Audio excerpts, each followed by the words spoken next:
Hello and welcome to Through the Bible with Les Feldick. An Oklahoma rancher and farmer, Les Feldick has been teaching homestyle Bible classes for 20 years in Iowa, Oklahoma, and Texas. Les Feldick's unique style of Bible teaching has made the books of the Bible come to life. When Les is teaching, it's so interesting that people say time just seems to fly by. And now, here is Les Feldick. And again, it's good to have everybody back, and we'll go right on into our second program of this taping session. And as usual, we like to welcome our television audience, and many of you are writing every week that you're just now catching the program for the first time. And so for a few programs, we're going to emphasize our tapes and our little books that are available. Keith Decker has sort of set up a good display for us. Keith does all of the preparation for the printer of our little books, and he has the publishing work here in Tulsa. And so just remember that all of the past programs are available on 6-hour videotapes on which we've put 12 programs. Now this goes all the way back to Genesis 1:1. And then a couple years ago they started transcribing the tapes, and so word for word it's now in print on the little booklets. And each booklet, of course, is corresponding to its individual tape. So we have book 1, tape 1, and so on and so forth. And if you're interested, why you write to us. You can buy one of each or as many as you care. Just give us a call and or write to us. In fact, a lot of times if people call, why we just suggest that they let us send their order list, which gives all the topics and all the information in every tape, and then they can just sort of pick and choose. We've covered a lot of ground in the last 4.5 years, all the way from Genesis up. We spent 4 tapes, or 24 lessons, I guess, on prophecy in the middle of them. And then we went back and went through the Gospels. Now we've gone through the book of Acts, and now we're just getting into the book of Romans. So we'd like to have you turn with me, if you will, back to where we left off, Romans chapter 1. And remember now that after all that God has provided for us, if we'll just believe it, He also has to realize that for Christ and God rejecting mankind, even though His wrath has never yet been poured out, even though we know He destroyed the human race in the flood, we know He dealt with Israel betimes in rather strenuous ways, yet it was not God's wrath. It was disciplinary. And I think He's still doing that once in a while. But so far as the wrath of God, the world doesn't know what that is. In fact, maybe I neglected in the last half hour. Let's go back to Psalms chapter 2, because I think that's just about the first time that word is used with regard to God dealing with mankind. In Psalms chapter 2, we have the word itself. And of course, we always use Psalm chapter 2 in prophecy because it's basically the outline of all the things that would happen concerning Israel, in simplified form, of course. But here in Psalms chapter 2, you remember, the early verses speak of Jew and Gentile rejecting the Anointed One, which speaks of crucifying Him. And then verse 4, He that sitteth in the heavens, that is the Godhead, shall laugh. In other words, that man should be so foolish. The Lord shall have them, mankind, the nations, in derision, total confusion, and more you can see it coming. And then, after they have rejected Him and rejected Him and rejected Him, and they have finally reached a point of complete confusion, but still think they've got all the answers, then He shall speak unto them in His wrath. See? Not in grace, not in love, but in wrath, and then He will vex them in His sore displeasure. All right, on your way back to the New Testament, just stop in Matthew 24, a portion that's well known. Jesus in His earthly ministry, of course, is speaking to the 12 there on the Mount of Olives. And here in Matthew 24, He says it so graphically. Matthew 24, verse 21. Matthew 24, verse 21. Speaking of that final 7 years of human history. For then shall be great tribulation, such as was not since the world began. Now, I remember years ago when I looked at that, I thought, well, why did he say that when the flood was so catastrophic and so complete in destroying the human race? Well, because the flood wasn't his wrath. As I said in the last half hour, it was actually an act of mercy. They were instantaneously wiped off the face of the earth and they were gone. But you see, when his wrath is going to be poured out, it's going to be 3.5 years of things beyond human comprehension. That's what's going to be his wrath, and that's what's coming. The world is setting itself up for it. So he says it, the great tribulation was such as was not since the beginning of the world to this time, nor ever shall be. All right, now let's just go back to Revelation for just a couple references and see how Revelation speaks of this same period of time. Revelation 6. Revelation 6, and this is only the beginning. Revelation 6, verse 15. And the kings of the earth, the great men, the rich men. You know, I read an article the other day that some of our wealthiest people in America are beginning, I guess, to see the handwriting on the wall, and like rats leaving a sinking ship, you know what they're doing? They're buying up property down in the Caribbean islands. Some of them are buying a whole island, building what they hope will be safe escape for that which is to come. Hey, they can't hide. They are not going to be able to hide. Look what it says. And the kings of the earth, the great men, the rich men, the chief captains, the mighty men, every bondman, every free man, hid themselves in the dens of the rocks of the mountains. And they'll say to the mountains and rocks, fall on us, hide us from the face of him who sitteth on the throne, and from the, what's the next word? The wrath. Now I know Christendom has just been lulled to sleep with everything but any mention of the wrath of God. You don't hear it. People are afraid to talk about it. They don't want to hear it. But the book says it, that the wrath of God is coming. All right, let's look at another one. Verse 20 of chapter 9. And I didn't intend it to be this way, but this is going to set us up for the next verse in Romans 1 that we're coming to. It's amazing, huh? I just told somebody, you know, I don't plan any of this. It just sort of unfolds by itself. But look what it says in Revelation 9, verse 20.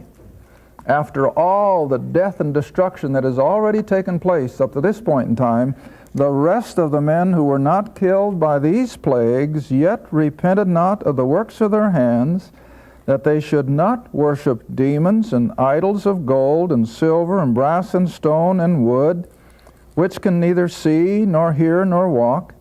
Neither repented they or changed their mind about their murders, their sorceries, which is really drugs, nor their fornication, their gross immorality, nor of their thefts. In spite of all that has already been poured out, they're still not going to change their attitude. All right, let's go on to another one here in Revelation. Chapter 19? No, don't go quite that far. 14.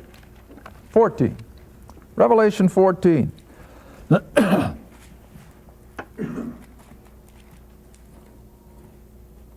And here we're at the end of the tribulation. We've had all these horrible, horrible events take place. Things that man has never yet experienced. And now we come to those that are surviving, that are in the armies of the world, all gathered around Jerusalem for that last great battle of Armageddon. And I'm not going to take time. I'd like to read all the way from verse 14, but I won't take the time. But come down to verse 16. He that sat on the cloud thrust in his sickle on the earth, and the earth was reaped. In other words, humanity.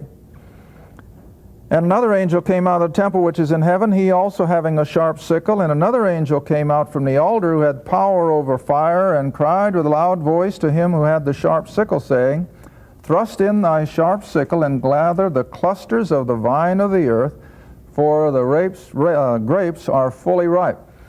Now, this is symbolic language, of course, of God gathering the residue of humanity that is still living, gathering them there in the Middle East, under military auspices, of course, and the gathering of the grapes into the wine vat is the gathering of these military people into that valley of Esdraelon, down the Jordan Valley, and all the low-lying areas of Israel especially, and they're going to be packed in, as I've said earlier, like sardines in a can, contrary to good military operation, but they're going to be forced by a sovereign God to just pack their men into these valleys. That's the wine vat. That's like putting grapes in the vat. And now the very presence of God is going to come and crush them as grapes in the vat. Verse 19, and the angel thrust in his sickle into the earth and gathered the vine. In other words, they're going to bring all their armies to the Middle East and cast it into the great winepress of the what? The wrath of God. The wrath of God. Now you see, God's wrath isn't being poured out tonight. We have no idea of what the wrath of God is going to do. Even though we can experience floods, earthquakes, volcanoes, that's nothing. That's nothing compared to what it'll be when the wrath of God will finally be released on Christ and God rejecting mankind. All right, now if you'll come back with me here in the studio to Romans chapter 1.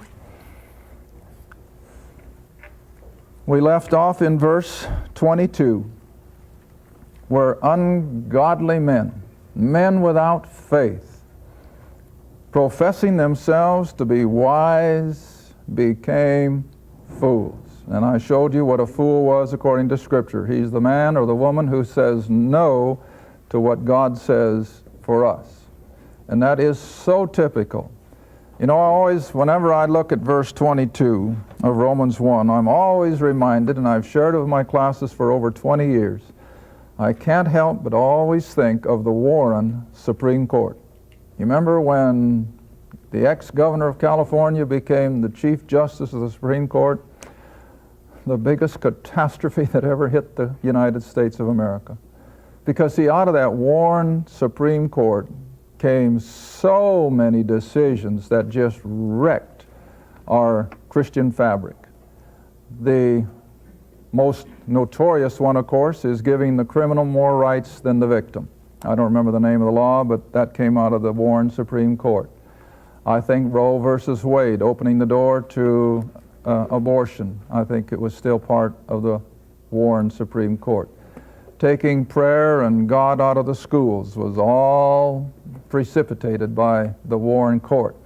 And I always have to think of those so-called brilliant, intellectual, robed men, thinking themselves to be wise, probably with more power than any other group of men in the world. And yet they'll come out with decisions that are as idiotic as a first grader. Why? This verse says it all. They have rejected what God has said. And consequently, they act and they respond as a fool. All right, now verse 23. Becoming fools, saying no to God, they now change the glory of the uncorruptible God, the God who cannot be touched with anything that is less than perfect, and they have changed him into that which is an image made like to corruptible man, to birds, four-footed beasts, and creeping things. Now, I don't know what the Scripture is implying here, but do you see the chronology here is reversed from what it was in creation? In creation, it was first the creeping things, then the four-footed beasts, and then the birds, if I remember correctly, and then man was the last. He was the last one created on Friday, you remember, on the sixth day. But here, in the order of their making images, they come the other way, and they start with making images of a man, And then that doesn't satisfy their craving for something. They begin to make idols then made of birds, and then the four-footed beasts, and then even the reptiles, the lowest of creatures. Now, if you doubt that, all you have to do is think back to when Israel was in Egypt under the pharaohs. Everything in Egypt had become a god. The frogs were gods. The flies were gods. The river Nile was a god. And all the way through, in fact, all the plagues that God pushed on Egypt was to show Egypt that their gods were nothing. In fact, they became a plague. But they were their gods. Now, they're changing the glory of the uncorruptible God into these kind of items to be worshipped. I mean, we can't comprehend it. And yet, here we are in 1995 now today, an intellectual, highly technologized man with all of his technology coming back to the same place. We're coming back to it. It's just unreal. You say, well, what are you talking about? Hey, you know what the whole New Age movement is all about? It's coming under the Oriental idol worship. That's all it is. In subtle terms, of course. But the whole New Age movement is to bring the world right back under the same idolatry that began where? Tower of Babel. This is when these series of verses really began. Man first rejected God and his authority when Nimrod, you remember, who was not just the hunter of animals, he was the hunter of men. And he was the first world's totalitarian despot. And he brought them to the Tower of Babel, not with just the idea of building a building of clay and pitch, but he was setting up a religion. That's what it meant by reaching to heaven. They knew they couldn't build a tower or a Jack's beanstalk or anything else into heaven, but it was going to be a religious system that would usurp the very throne room of heaven. And that is where the beginning of all pagan idolatry lies, the Tower of Babel.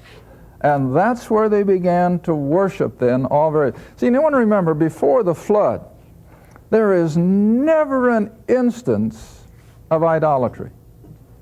There was no religion of sorts before the flood. There was no temple worship of any kind before the flood. There was no organized worship. But what happened? Man went completely down the tube. He became corrupt. He became violent because there was nothing to control his thinking. So after the flood now then, we have 8 people that have a knowledge of God. Noah and his wife and his 3 sons and their wife. They had a knowledge of God. I think God was in the ark. And yet within 200 years, which was only a generation or 2?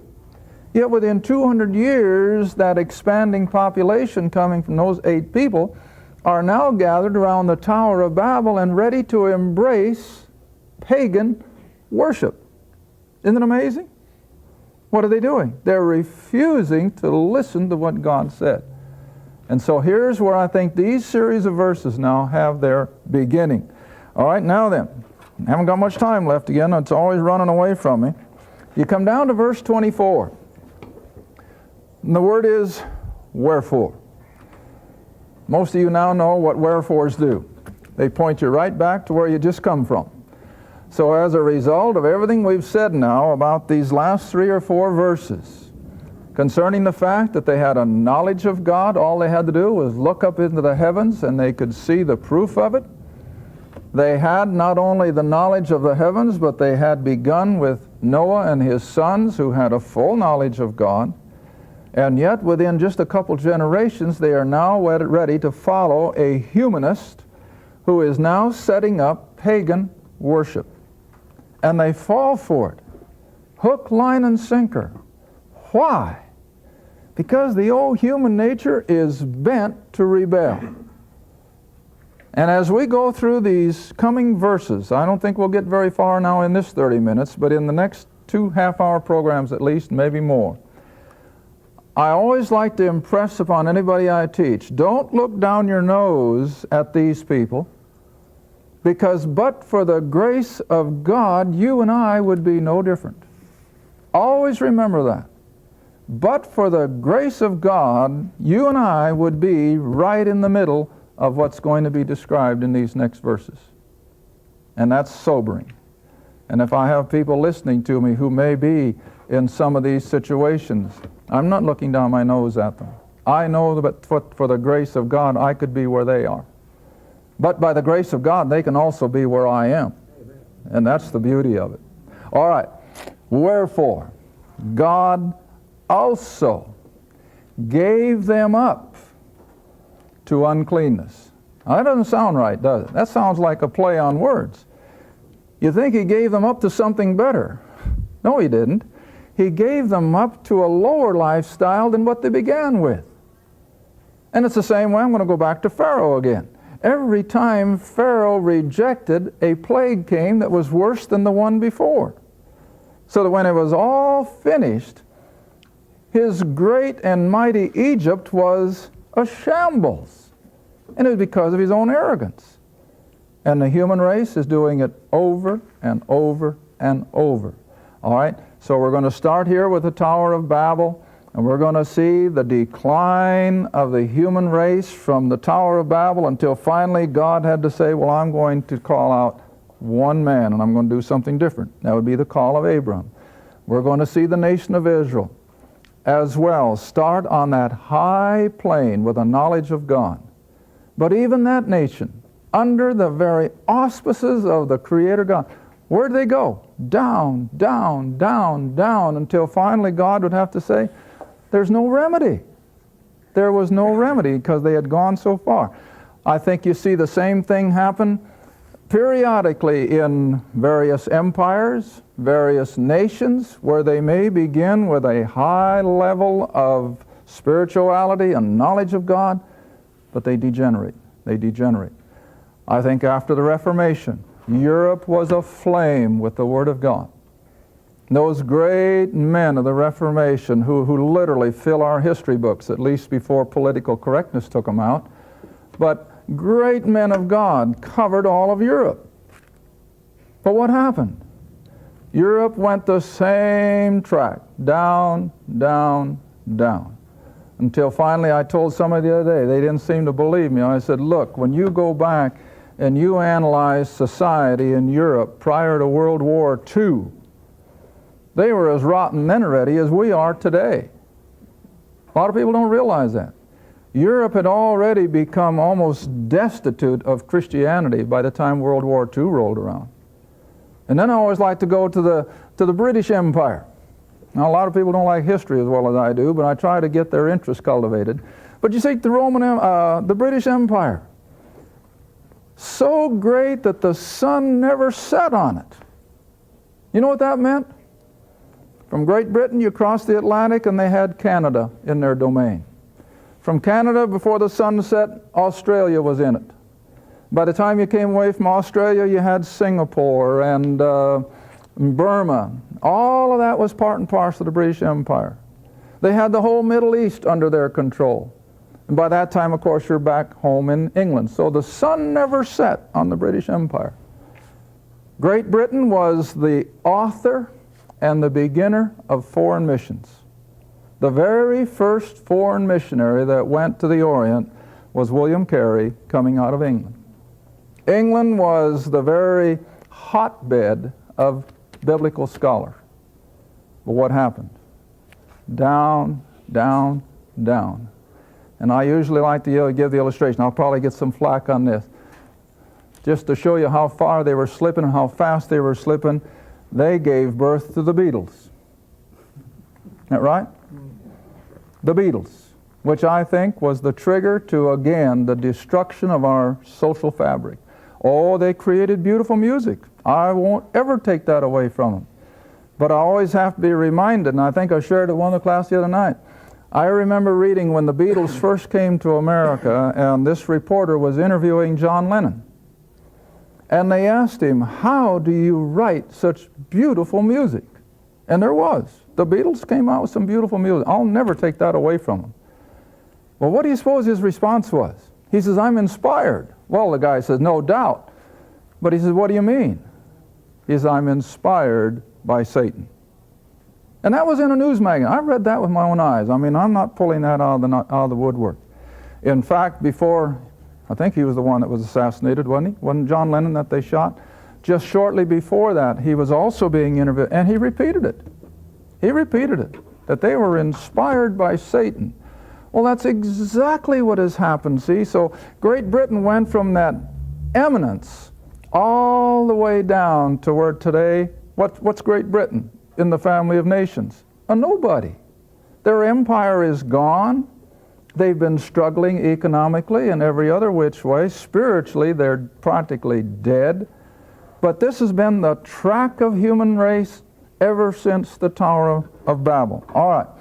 Wherefore, verse 24, God gave them up to uncleanness through the lusts or the desires of their own hearts to dishonor their own bodies between themselves. Now, whenever I teach this verse, I always maintain this is normal sexual immorality between the sexes. Got me? This is normal sexual immorality, men and women between the sexes, to dishonor their own bodies between themselves. Now, what was the first step? Idolatry. And just as soon as mankind replaces the true God with a man-made God, their moral fabric begins to rot. All you have to do is go back into the Orient over the times of the years gone by, steeped in idolatry, Buddhism, Hinduism, and all the rest. But what is their moral status? Well, they have none. They have none. I can remember reading about the opium dens and so forth years ago. We're just now catching up, really. But this has been the downward track now for ever so long, beginning especially at the Tower of Babel. And like I said, empires will go that way, nations will go that way, so will individuals. So will individuals, and never lose sight of it. And but for the grace of God, you and I could have just as well taken that same track. You and I could have just as well succumbed to idols, ending up in immorality. Thank you for watching Through the Bible with Les Feldick, a weekly Bible study. If you would like more information about the Les Feldick Ministries, a Bible study in your area, or about this program, write to Les Feldick Ministries, Route 1, Box 760, Kinta, Oklahoma, 74552.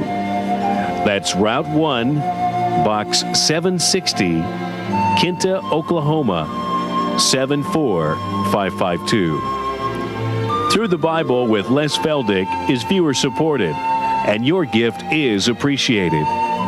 Thank you, and be sure to tune in next time for Through the Bible with Les Feldick.